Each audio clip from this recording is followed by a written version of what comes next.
History के बारे में तो आपने बहुत सुना है और बहुत पढ़ा है। वो चाहे इंडिया की हिस्ट्री हो या फिर किसी इंसान की हिस्ट्री हो। तो वैसे कंप्यूटर की भी हिस्ट्री होती है। और कंप्यूटर की हिस्ट्री में कंप्यूटर कब से आया और कब कंप्यूटर का आइडिया कहाँ से आया, कंप्यूटर क्या था और अब तक क्या हो गया, तो ये सारी बातें कंप्यूटर की हिस्ट्री में आती है।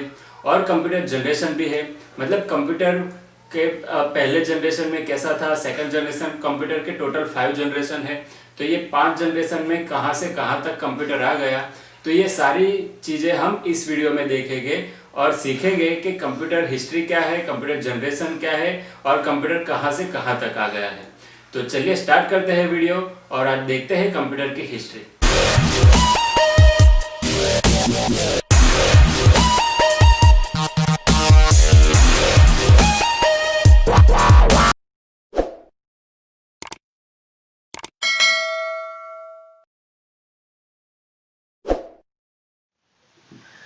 तो आज सीखेंगे हिस्ट्री ऑफ कंप्यूटर, जिसे हिंदी में कंप्यूटर का इतिहास भी कहते हैं। कंप्यूटर के इतिहास में देखा जाए तो जो सबसे पहले कंप्यूटर थे वो थे बड़े, भारी और एक रूम जितने, ये आपको दिखता है यहाँ पे, पूरे रूम जितने बड़े कंप्यूटर थे। वो अब के ज़माने की तरह वो keyboard, mouse, printer, speaker, monitor, CPU ये सब नहीं था।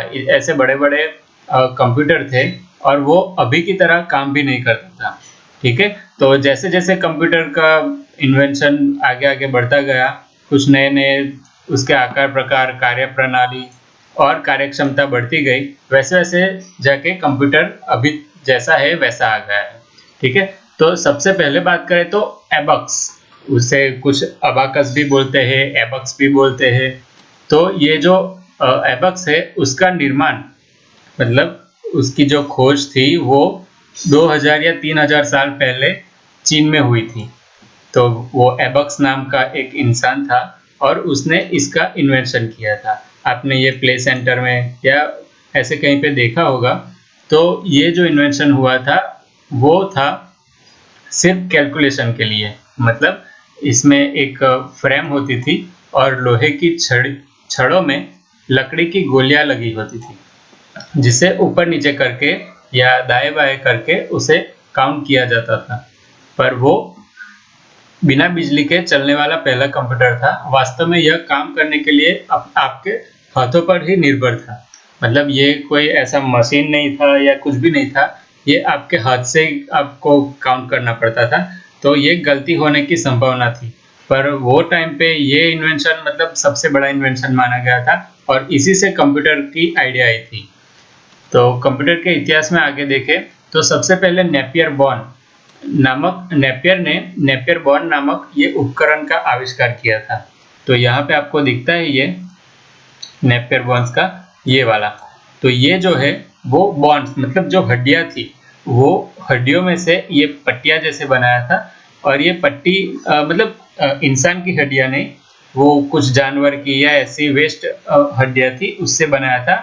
और उस पर ऐसे कुछ नंबर लिखे थे और वैसे वो नंबर से वो काउंटिंग करते थे।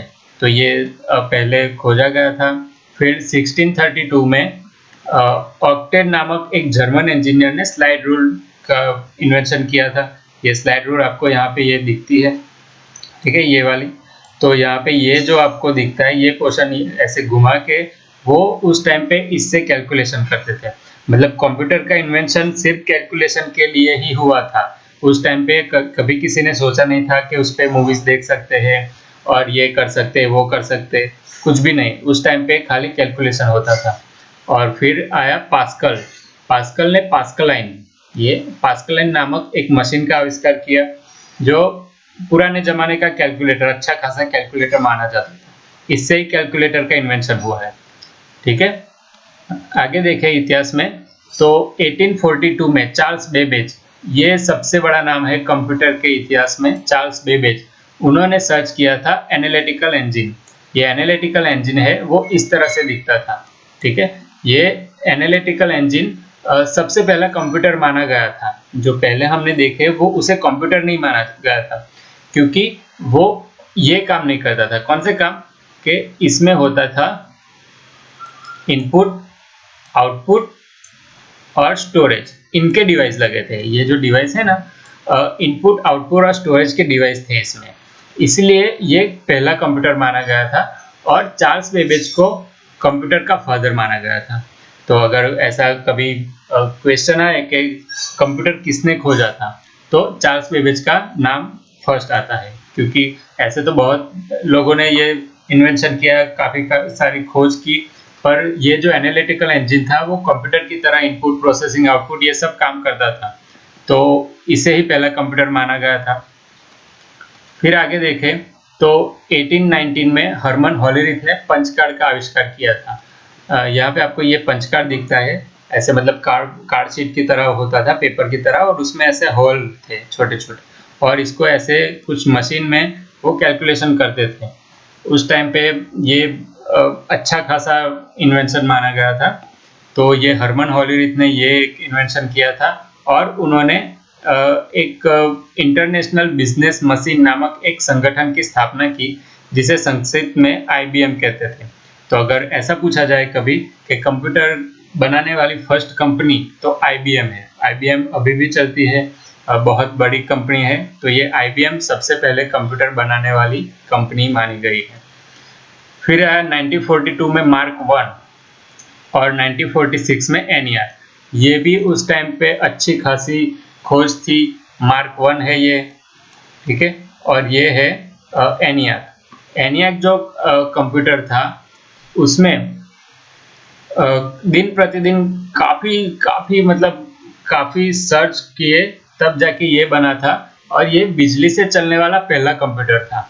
ये ENIAC है, वो बिजली से पहले चलने वाला पहला कंप्यूटर था। जो एनालिटिकल इंजन था वो बिजली से नहीं चलता था, तो इसे भी पहला कंप्यूटर कभी कभी मानते हैं कुछ लोग।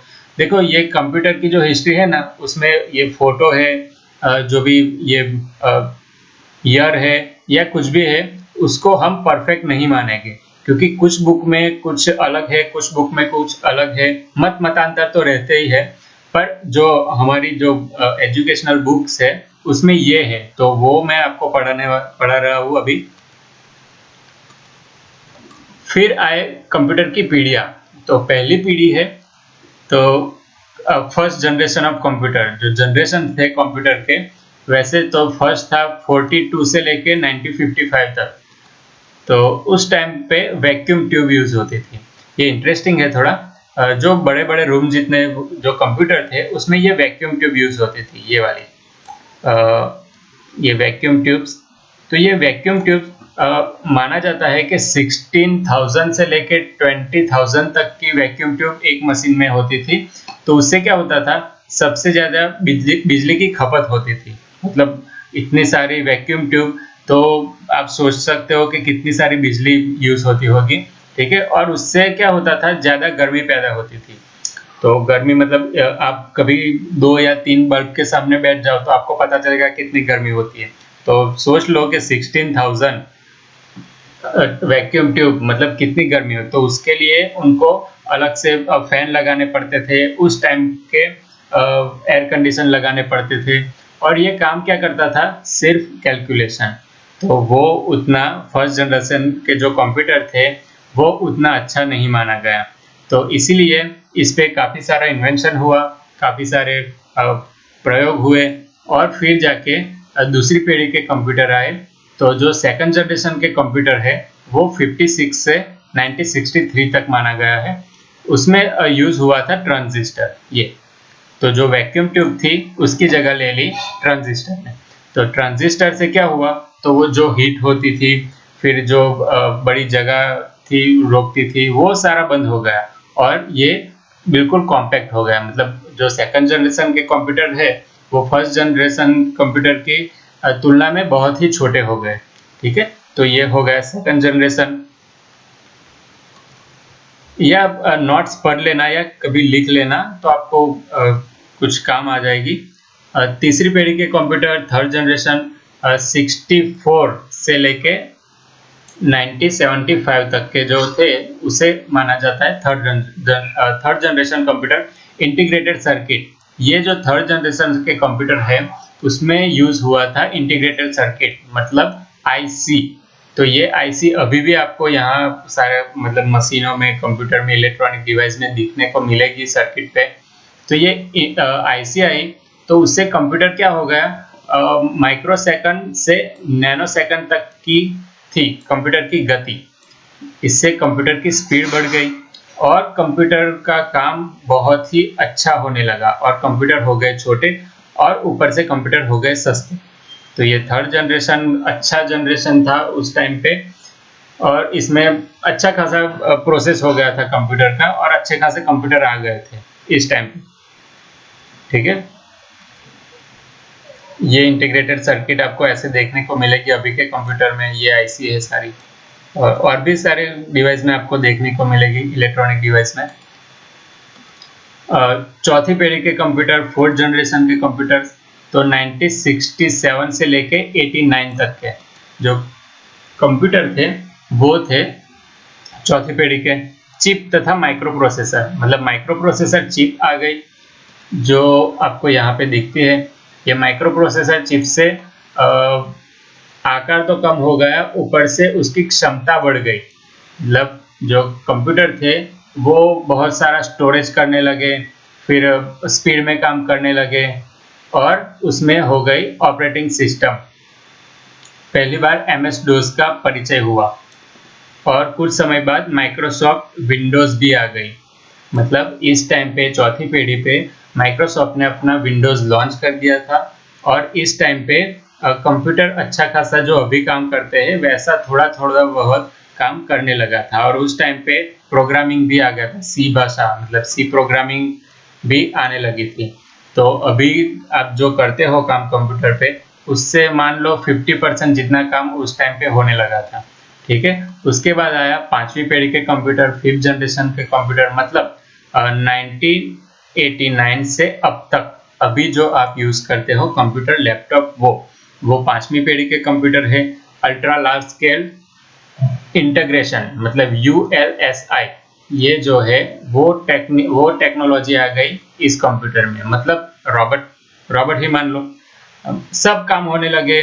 पोर्टेबल पीसी हो गया, पोर्टेबल पीसी एकदम छोटा सा पोर्टेबल डिवाइस कहीं पे भी ले जा सकते हो। डेस्कटॉप पीसी हो गया, टैबलेट, ये जो अभी आप यूज कर रहे हो वो सारे पांचवी पीढ़ी के कंप्यूटर माना जाता है। इसमें आ गया internet, email, world wide web, WWW और आपका परिचय विंडोज के नए रूपों में हुआ। मतलब XP आया था उस टाइम पे चौथी पीढ़ी में, पर यहाँ पे तो बड़ी बड़ी ऑपरेटिंग सिस्टम आ गई और एकदम जोरदार आपको टेक्नोलॉजी देखने को मिल गई थी। विंडोज XP उस टाइम का सबसे फेमस ऑपरेटिंग सिस्टम XP। विकास अभी भी जारी है, मतलब अभी भी कंप्यूटर में इन्वेंशन होते ही जाते हैं, वो सब आप देखते होंगे। अच्छा, ये एक इंटरेस्टिंग चीज है आर्टिफिशियल इंटेलिजेंस। अगर मैं आपको AI ऐसे बोलूंगा तो आपको समझ में नहीं आएगा। उदाहरण के लिए विंडोज कॉर्टाना को आप देख ही रहे हो, पर आपको एक अच्छा सा एग्जांपल दूं तो आपने सुना होगा एलेक्सा। मतलब एलेक्सा ये करो, एलेक्सा वो करो, तो एलेक्सा सब कुछ करती है। एलेक्सा आपने सुना होगा अमेज़न का। तो एलेक्सा को आप जो भी कमांड देते हो, जो भी आप बोलते हो वो एलेक्सा करती है। मतलब आप बोलोगे कि अभी टाइम कौन सा हुआ है तो एलेक्सा बोलेगी। अभी आप बोलोगे कि मुझे ये गाना सुनना है तो एलेक्सा वो गाना सुनाएगी। तो ये जो है वो है AI। मतलब वो आपकी बात सुनने लगी है, वो इंग्लिश नहीं हिंदी में भी वो समझने लगी है। तो ये सारी टेक्नोलॉजी पांचवी पीढ़ी के कंप्यूटर में आ गए। तो आपने देखा कंप्यूटर की हिस्ट्री कैसी भाग रही है, क्या था और क्या तक कहाँ तक आ गया। आपने जो कंप्यूटर की पीढ़ियाँ देखी उसमें ये फर्स्ट जनरेशन, सेकंड जनरेशन में ऐसे कंप्यूटर थे, थर्ड जनरेशन में ऐसे आ गए। जो थर्ड जनरेशन में थोड़े बहुत कीबोर्ड और ये सब आ गया था। फोर्थ जनरेशन में अच्छा खासा कंप्यूटर आ गया था जिसका अभी के कंप्यूटर से थोड़ा बहुत ताल्लुकात है और अच्छा खासा दिखता है। और फिफ्थ तो आप यूज करते ही हो, अभी जो सीखते हो वो सारा फिफ्थ जनरेशन है। उसमें आगे भी बहुत कुछ आने वाला है, मतलब आपकी उंगली पे दुनिया नाचेगी, वो जनरेशन आने वाला है और बहुत सारी टेक्नोलॉजी आने वाली है। तो ऐसे ही हम सीखते रहेंगे और नए नए ऐसे वीडियोस को आप देखते रहना। तो और भी हम आगे नया कुछ लेकर आने वाले हैं और नेक्स्ट चैप्टर आपके प्रैक्टिकल के स्टार्ट होने वाले हैं, तो उसको जरूर देखिएगा। तो आज आपने सीखा कंप्यूटर हिस्ट्री के बारे में। अब तक की जो हमारी वीडियो थी वो सारी थी कंप्यूटर थियोरी बेस्ड वीडियो। अभी आगे कंप्यूटर प्रैक्टिकल की वीडियो आने वाली है, मतलब कंप्यूटर के सॉफ्टवेयर्स और जो भी कंप्यूटर के विंडोज़ है वो हम सिखाने वाले हैं। आगे आने वाली वीडियो को मिस मत करना, बहुत ही इंटरेस्टिंग होगा और बहुत ही अच्छे से सिखाया जाएगा। आपको कहीं बाहर जाने की ज़रूरत नहीं पड़ेगी, ये हमारी चैलेंज है। तो चलिए मिलते हैं नेक्स्ट वीडियो में।